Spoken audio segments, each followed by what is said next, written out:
자, 우리가 재료의 변형이라고 하는 거는 자, 이렇게 원자들이 쭉 배열되어 있는 상태에서 자, 외부에서 힘이 들어가게 되면은 이쪽 방향으로 자, 이쪽 방향 힘을 주게 되면 결국 이만큼의 원자들이 옆으로 각각의 힘의 방향에 따라서 밀리게 되고요.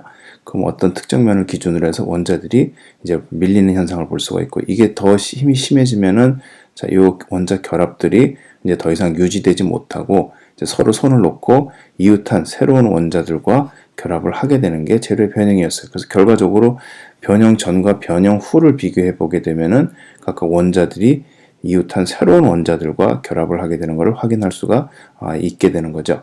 그럼 자, 우리가 여기서 이제 가져야 되는 그 다음 질문은 자, 이 빨간색 원자를 보게 되면 빨간색 원자가 이제 이 기존의 결합을 놓고 그 다음에 새로운 원자와 결합을 할 때 이게 어떠한 방향의 어떤 원자들과 결합을 하겠냐는 거예요. 그래서 우리가 힘을 주고 변형을 할 때, 자, 그러면 내가 손을 놓고 나서 뭐라고 그랬어요? 물에 빠졌으니까 제일 가까운, 잡히는, 보이는 데를 먼저 잡아야 되는데, 그러면 그때 어느 원자들이, 어떤 방향에 있는 원자들이 제일 가깝게 있느냐를 우리가 이제 오늘 고민을 해볼 거예요. 그래서 보시게 되면, 자, 변형을 할 때, 자, 위에 파란색 원자층이 이렇게 X축 방향으로 움직여서 원자를 잡는 게 나은지, 아니면 얘가 이렇게 대각선 방향으로 움직이면서 그 다음 원자를 잡는 게 나은지, 결국 얘가 어느 쪽으로 이동할 거냐는 어떤 방향의 원자들이 더 가깝게 있느냐가 결정을 해줄 거예요. 그래서 우리가 그럼 어떤 방향으로 원자들이 더 가깝게 있는 알기 위해서 우리가 계속 알아봐야 되는 게 이제 선밀도라는 개념이 있어요. 자, 선밀도라는 거는 지금 여기 밑에 나와 있는 대로 자, 단위 길이당 원자의 개수예요. 그래서 이 선밀도가 높은 방향으로 변형이 일어나게 돼요. 왜? 선밀도가 높다는 거는 자, 단위 길이당 원자가 많이 들어있다는 얘기고, 그 얘기는 뭐예요? 자, 원자 간의 거리가 짧다는 얘기예요. 그러니까 따라서 선밀도가 높다는 거는 그 다음 원자가 가까이 있다는 거고, 그럼 우리가 손을 놨을 때 그 원자를 잡는 게 이쪽 방향으로 우리가 쳐다보는 게 훨씬, 그렇죠. 그 다음 원자를 찾을 확률이 높은 거예요. 그래서 지금 보면 자, 우리가 이 초록색 원자층 위에 자, 노란색 원자가 있다고 할 때 우리가 이 노란색 원자가 그 다음 방향, 자, 이쪽 방향으로 이동하면서 원자를 잡는 게 나은지, 아니면 지금 Y축 방향으로 이동하면서 원자를 잡는 게 낫느냐, 아니면 이와 같이 대각선 방향으로 이동하면서 그 다음 원자를 찾아보는 게 빠르냐, 이제 어느 게 빠르냐는 문제인데, 예, 그렇죠. 답은 그렇죠. 이게 대각선 방향으로 이동하는 게 훨씬 이동거리가 짧고, 그 얘기는 뭐야? 금방 이 원자가 새로운 원자를 잡을 수가 있다는 얘기죠. 그럼 선별도는 어떻게 계산하는? 자, 이게 공식입니다. 자, 먼저 일단 내가 구하고자 싶어하는 방향을 우리가 그리게 되고, 그 방향으로 그 선 방향 벡터 위로 중심이 놓이는 원자를 그리시고, 여기서 중요한 거는 자, 이 방향으로 중심이 놓여야 되는 거예요. 중심이. 우리가 그 원자가 실제로 어때? 구처럼 부피가 크니까 어떤 방향을 해도 원자가 걸릴 수가 있어요. 하지만 우리가 여기서 관심 있는 거는 자, 그 벡터 위에 중심이 놓이는 원자만 고려한다는 거 잊지 마시고요. 자, 그렇게 해서 우리가 그 방향의 벡터의 길이와 함께 그 위에 놓여 있는 원자의 개수를 구하면은, 그리고 그 둘 사이의 비를 구하면은 우리가 선밀도를 구하게 되는 거예요. 자, 예를 한번 들여다 봅시다. 자, BCC 구조 텅스텐에 자, 디렉션, 방향의 선밀도를 구하시오. 자, 우리가 BCC 구조니까 어떻게 되겠어요? 원자들이, 자, 일단 먼저, 자, 정육면체 그리시고, 원자들이 어디 있어요? 자, 모서리마다 하나씩 있고, 그리고 센터에 하나가 있고, 그죠? 요게 이제 BCC 구조였어요. 거기서 디렉션이란 뭐였어요? 그렇죠. 예. 이 현재 나와 있는 빨간색 선 방향, 즉 최대각선 방향이 바로 디렉션이에요. 자, 이 방향으로의 선밀도를 구하시오. 그러면 자, 우리가 이 밀도를 구해서 자, 여기서부터 여기까지 이 선의 길이도 알아야 돼요. 그러니까 요 선의 여기부터 여기까지 길이도 알아야 되고, 거기 놓여 있는 원자의 개수도 알아야 돼요. 그러기 위해서 우리가 자, 문제에서 일단 자, 텅스텐 원자의 반지름은 0.137이라는 거 우리가 알 수 있어요. 요건 여러분 교과서, 어느 교과서든지 맨 뒤에 부록에 보면은 자, 원자의 반지름이 나와 있어요. 자, 텅스텐 원자 0.137 나노미터라고 하면은 자, BCC 결정 구조에서 자, 이 원 놓는 선의 길이는 이 그림에서 보는 것처럼 어떻게 했어요? BCC 구조는 이 최대각선 방향으로 원자들이 다 있다고 그랬죠. 그래서 이 111 디렉션의 길이는 결국 요 반지름의 4배. 하나, 둘, 셋, 4개. 4R이 되는 거예요. 그러면 R의 요 반지름 R이 0.137이었으니까 이쪽 전체 길이는 0.548 나노미터가 됩니다. 자, 그러면 111 방향의 길이는 0.548 나노미터 우리가 알고 있고요. 그럼 자, 이 방향에 중심이 놓여 있는 원자의 개수는 몇 개냐는 거죠. 지금 요 그림에서 보는 것처럼 우리가 자, 요 길이에서 요 점에서부터 우리가 요 점 사이에 걸려 있는 원자는 그렇죠. 지금 하나, 둘, 총 걸려 있는 원자의 개수는 3개가 있어요. 하지만 실제로 지금 이 모서리에 있는 원자는 몇 개가 걸려 있어요. 이 안에 몇 개가 들어가요? 자기의 2분의 1씩만 걸려 있어요. 여기에 반 걸려 있고 나머지 이쪽에 반이 있고 우리가 지금 구하고 싶어하는 여기부터 여기까지의 거리에는 요 모서리에 있는 건 반개. 그래서 전체적으로 보면 2개가 걸려 있는 게 돼요. 그럼 선밀도라는 게 뭐였어요? 이 단위 길이당 걸려 있는 원자의 개수였죠. 전체 길이는 지금 0.548 나노미터가 되고 그 위에 2개의 원자가 있기 때문에 결국 선밀도는 3.65 원자 per 나노미터, 결국 1나노미터당 3.65개의 원자가 있다. 이게 이제 111 방향의 선밀도가 되는 거예요. 자, 그럼 그 다음에 우리가 알아야 되는 건, 자, 그러면은, 자, 이제 우리가 원자가 변형이 일어나서, 하다가 이제 손을 놨을 때, 그 다음 원자, 어느 원자를 잡을 거냐? 아, 선밀도가 높은 방향을 잡아야겠구나. 그럼 우리가 이제 움직이는 방향은 알았어요, 이제. 그러면 이게 원자의 어떤 결정면이 미끄러질 거냐는 거예요. 자, 그 얘기는 뭐냐? 이 그림을 보시면, 자, 우리가 외부에서 힘을 줬을 때, 원자들이 지금 파란색 원자층과 노란색 원자층으로 나뉘면서 저렇게 이 면이 이동하는 게 유리한 건지 아니면 예를 들어 지금 이렇게 대각선 방향으로 잘린 이 면이 미끄러지는 게 나은 건지 이제 이걸 우리가 알고 싶은 거예요. 그럼 마찬가지로 우리가 뭐죠? 결국 손을 놨을 때 그 다음 원자를 잡기가 제일 쉬운 면이 움직이는 거예요. 그럼 그 얘기는 뭐죠? 아까 우리 선밀도와 마찬가지로 자 그럼 어떤 면이 원자들이 제일 많으냐가 중요해요. 이 단위 어떤 면에 원자들이 많다는 건 뭐죠? 내가 이 면에서는 손을 놓으면 그 다음 원자를 찾기가 또 쉽다는 얘기예요. 그래서 따라서 우리가 그 다음에 알아야 되는 거는 자, 이 단위 면적당 도대체 어떤 면에서 원자들이 많이 있느냐를 알아야 되고 이게 바로 면밀도라는 개념이 돼요. 그래서 면밀도라는 거는 자, 단위 면적당 원자의 개수가 되고 따라서 아까 선밀도와 마찬가지로 면밀도가 높은 면이 움직이게 되는 거예요. 자, 그래서 이 그림을 보면, 자, 초록색 원자 위에, 자, 노란색 원자 놓인, 자, 이 면이 움직이는 게 유리한 건지, 아니면, 오른쪽 그림에 한 같이, 이렇게 빽빽한 면에 원자들이 움직이는, 이 면이 움직이는 게 나은 건지, 자, 그림에서 보면, 자, 왼쪽 그림보다는 오른쪽 그림이 훨씬 원자의 이동거리가 짧죠. 그래서 이런 면이 움직이는 것을 선호를 하는 거예요.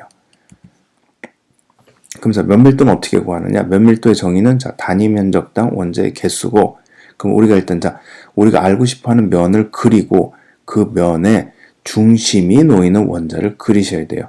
그리고 이 전체 면의 그 결정면의 면적과 그리고 거기 놓여 있는 원의 개수를 구하시면 개수를 구해서 그 비를 구하면 그게 바로 이제 면밀도가 되는 거죠. 자, 우리가 그럼 다시 BCC 텅스텐 구조를 갖고 예제를 한번 풀어보도록 하죠.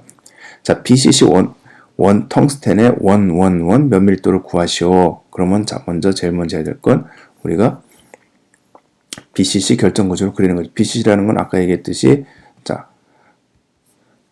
모서리에 원자들이 하나씩 놓여 있고 그 다음에 요 가운데 하나가 놓여 있는 구조죠. 그럼 실제로 원자는 자, 이렇게 빽빽하게 아까 최대각선 방향으로 다 있다고 그랬어요. 자, 그래서 111 면밀도라는 건 뭐냐? 자, 111은 우리가 면을 좀 어떻게 한다? 그렇지. 일단은 먼저 다 역수를 구해라. 역수를 구해서 계산해보면 그게 뭐다? 아, 그렇지. 이것이 각각의 결정축과 닿는 교점의 좌표더라. 그러니까 X축하고 1에서 만나고 Y축하고 1에서 만나고 Z축하고 1에서 만나는 면 결국 그리면 우리가 자, 요 면이 111 면이 된다는 거예요. 지금 자, 가운데 그림에 예쁘게 그런 거죠. 요것이 111 면이고 이 면만 우리가 떼와서 옆에 그려보면 자, 모서리에 각각 원자들이 걸려 있고, 그 다음에 가운데 이 채심 원자는 여기에 걸려 있어요, 안 걸려 있어요? 실제로 이 가운데 그림에서 좀 이렇게 잘라보면 이 가운데 원자가 여기 분명히 일부가 여기 걸리게 돼 있어요. 하지만 아까 뭐라고 그랬죠? 자, 면밀도 계산할 때는 자, 이 면 위에 중심이 놓이는 원자만 계산한다고 그랬어요. 그럼 우리가 이 원자는 어떻게 돼요? 채심 원자는 이 원논논 면 위에 있지가 않아요. 자, 이제 그려보시면 알아요. 그려보시면 원논논 면이 여기도 하나 있고 여기도 하나 있는데 그러면 요 면과 요 면 사이에 놓이게 돼요. 따라서 이 가운데 채심 원자는 원논논 면에 중심이 놓이지 않기 때문에 우리가 원논논 면을 그리게 되면 자, 이렇게 삼각형을 그리시고 모서리에 원자를 그리시면 돼요. 자, 아까 마찬가지로 텅스텐 원자의 반지름은 자 0.137이었고요. 아까 BCC 결정 구조에서 자 최대각선 방향에서 이 최대각선 방향으로 원자들이 닿아 있고 그때 길이가 4r 그리고 이 한 변의 길이를 a라고 했을 때 이걸 기준으로 보면 루트 3a가 되고 따라서 텅스텐 원자의 한 변의 길이는 0.316 나노미터가 되지요. 자, 이걸 왜 구하냐면 우리가 이 원의 이 삼각형의 면적을 구하고 싶어서 지금 이 변의 길이를 좀 구하는 거예요. 자, 보면은 자, 그렇게 해서 우리가 자, 위에서 자, 원 삼각형의 한 변의 길이 지금 요 길이를 구하고 싶은데 요 길이는 어떻게 돼 있어요? 여기서 사각형의 한 변의 길이를 a라고 했을 때 그럼 요 밑면의 대각선의 길이의 방향이 되고 그럼 따라서 피타고라스 정리해서 L은 루트 2a 아까 우리 앞에서 구했던 한 변의 길이는 0.316 집어넣으면 0.447이 나오는 거예요. 자, 0.447이 나왔기 때문에 우리가 원 삼각형의 지금 요 면적 지금 요 면적은 자, 어떻게 밑변 곱하기 높이 곱하기 2분의 1이 되죠? 그러면 우리가 아까 한 변의 길이 구했으니까 높이 우리가 피타고라스 2대1 대 루트 3에 의해서 이렇게 구하게 되면 이제 삼각형의 면적을 우리가 구할 수가 있는 거예요. 그 면밀도라는 거는 자, 원논논 면의 면적의 개수를 우리가 면적으로 나누면 된다. 그랬을 때 우리가 자, 원자가 몇 개 걸려 있어요? 여기 지금 하나, 둘, 자, 세 개 걸려 있죠. 근데 이 중에서 몇 분의 몇만 이 면에 포함이 된다? 그래서 각각 원에 6분의 1씩만 포함이 되더라. 그러니까 전체 이 원논논 면 삼각형 면에 걸려 있는 원자의 개수는 3 곱하기 6분의 1 되겠고 전체 면적 구했고 계산해 보면 자, 면밀도가 자, 이렇게 나오는 거예요. 자, 이 계산 자체는 그렇게 어렵지가 않아요. 선밀도, 면밀도. 자, 근데 우리가 그렇게 해서 최대 면밀도의 면 위에서 최대 선밀도 방향으로 변형이 일어나는 자, 이게 무슨 얘기냐면은 결국 우리 아까 뭐했어요? 결국 원자가 변형을 힘을 받아서 자, 이제 내가 더 이상 이웃한 원자와 결합을 유지하지 못해서 손을 놨어요. 그럼 어떻게 한다? 가장 가까운 원자를 잡아야 돼요. 그럼 우리가 가장 가까운 원자는 어느 방향으로 있느냐? 그렇죠. 최대 선밀도 방향으로 있었고, 그럼 자, 어떤 면이 끊어지고 이동하는 것이 좋으냐? 그렇죠. 우리가 그 최대 면밀도가 가지는 면이 이동을 하는 것이 그 다음 원자를 잡을 확률이 높아졌어요. 그래서 따라서 변형이라고 하는 거는 결국 우리가 외부에서 힘을 주면 자, 원자들이 손을 놓고 이웃한 원자를 잡아야 되는데 자, 어떤 면이 최대 면밀도 면이 이동을 하는데 최대 면밀도 면이 어느 방향으로 최대 선밀도 방향으로 이동을 하더라. 그래서 결국 재료의 변형이라는 거는 지금 여기서 나온 대로 우리가 최대 면밀도 면이 최대 선밀도 방향으로 이동하는 것이 좋더라. 그래서 우리가 이거를 슬립 시스템이라고 하는 거예요. 결국 그 어떻게 미끄러질 거냐. 그래서 이 슬립 시스템이라고 하는 거는 자, 우리가 보시다시피 자, BCC 구조에서는 자, 어떤 면의 면밀도가 제일 높으냐? 그렇죠. 채심 원자를 포함하는 이 원 제로면의 밀도가 제일 높고 자, 이 면 여기서 제일 밀도가 높은 방향, 선밀도가 높은 방향이 어디냐?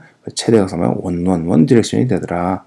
그럼 우리가 실제로 자, 이 슬립 플레인은 이 제로 이 패밀리는 총 6개가 있고 그 다음에 원 디렉션 패밀리는 여기서 포함되는 게 2개가 있어요. 따라서 우리가 만들 수 있는 조합은 총 12개가 되는 거예요. 근데 그에 반면 FCC는 어때요? 그렇죠. 최대 면밀도 방향은 원 면이 밀도가 제일 높았고 이 면 위에서 최대 선밀도 방향은 1, 1, 제로 디렉션이 돼요. 그렇게 되면 자 우리가 여기서 이 면은 우리가 총 4종류가 존재하게 되고 거기서 선밀도 방향은 3개 따라서 슬립 시스템은 총 12개가 나오는 거예요. 근데 반면에 HC는 이제 3개만 나오게 되죠. 그러니까 결국 뭐가 돼요?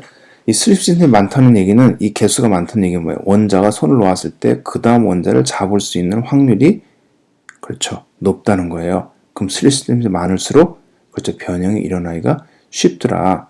그래서 우리가 뭐랬어요? 자, BCC는 자, 우리가 아토믹 패킹 팩터 기준으로 보면 자, BCC가 0.68 제일 낮았고 FCC, HCP가 제일 높았어요. 그 얘기는 뭐죠? 우리가 손을 놨을 때 그 다음 원자를 찾을 확률이 어느 게 높으냐? 자, BCC보다는 FCC, HCP가 높더라. 근데 FCC, HCP 구조를 들여다보게 되면 실제로 얘네가 이동할 수 있는 가능성은 FCC가 HCP가 훨씬 많더라. 그래서 FCC 재료는 우리가 원자가 손을 놓으면 그 다음 원자를 찾을 확률이 제일 높더라. 그래서 얘는 우리가 재료가 연성을 갖게 되는 거고 자, 그 다음에 HCP는 어때요? 자, 이게 아토믹 패킹 팩터는 높지만 얘가 슬립 시스템이 적더라. 그러니까 손을 놨을 때 그 다음 원자까지 거리는 짧지만 이걸 발견할 수 있는 가능성이 좀 적더라. FCC보다는. 근데 BCC는 어때요? 슬립 시스템은 많은데 이건 뭐야? 한 번 놓으면 그 다음 잡아야 될 거리가 먼 거예요. 그러니까 얘는 움직일 수 있는 방향은 많은데 놓으면 그 다음 거 잡기 너무 힘들어. 그러니까 얘는 취성이 일어나는 거예요. 자, 그래서 오늘 일단 이 인터넷 강의를 동영상 강의를 마무리하면 여러분은 기억해야 될 건 자 뭐다? 자, 재료가 변형이 일어난다는 거는 자, 원자들이 기존 결합을 끊고 자, 새로운 결합을 해야 되는데 그럼 얘가 자, 어떤 방향으로 가는 것이 어떤 면이 어떤 방향으로 가는 제일 유리하느냐? 결국 우리가 최대 면밀도 가지는 면이 최대 선밀도 가지는 방향으로 이동하는 것이 가장 유리하더라. 그리고 이걸 우리가 슬립 시스템이라고 한다. 자, 이렇게 기억하시면 되겠습니다.